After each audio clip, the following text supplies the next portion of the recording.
இந்த பேச்சில் சொல்லக்கூடாது, இருந்தாலும் சொல்லணும். ஏன்னா, நம்ம இந்து மக்கள் எப்படி வாழறாங்கன்றதுக்காக நான் இத சொல்றேன்.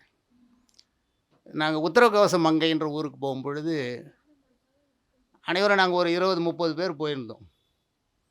அப்போ உத்ராட்சம் அனைவருக்கும் போட்டு விட்டாங்க.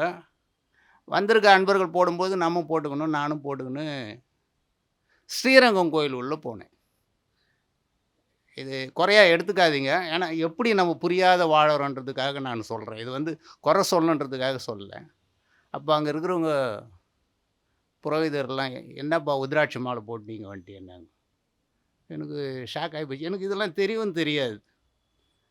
என்ன இப்படி கேள்வி கேட்குறாங்களேன்றதுக்காக நானே எதையும் கண்டுக்கல. அவங்கன்னா அவங்க அந்த அளவுக்கு தான் அவங்களுடைய ஞானன்றத தெரிஞ்சுக்கின்னு, நானு கம்முன்னு வெளிய வந்துட்டேன். யார்ன்ட்டயும் சொல்லவும் இல்ல. கொஞ்சம் தொலைவு போயிட்டு சொன்னேன் இது மாரிப்பான்னு. "ஐயோ! வாப்பா போய் கேட்கலாம்" அப்படின்னாங்க. இதெல்லாம் கேட்குற விஷயம் கிடையாது.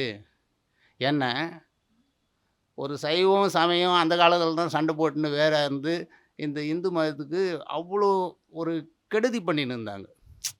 இப்பவும் அப்படிதான் வாழறாங்க. ஒண்ணு தான் கடவுள்ன்றது தெரியல.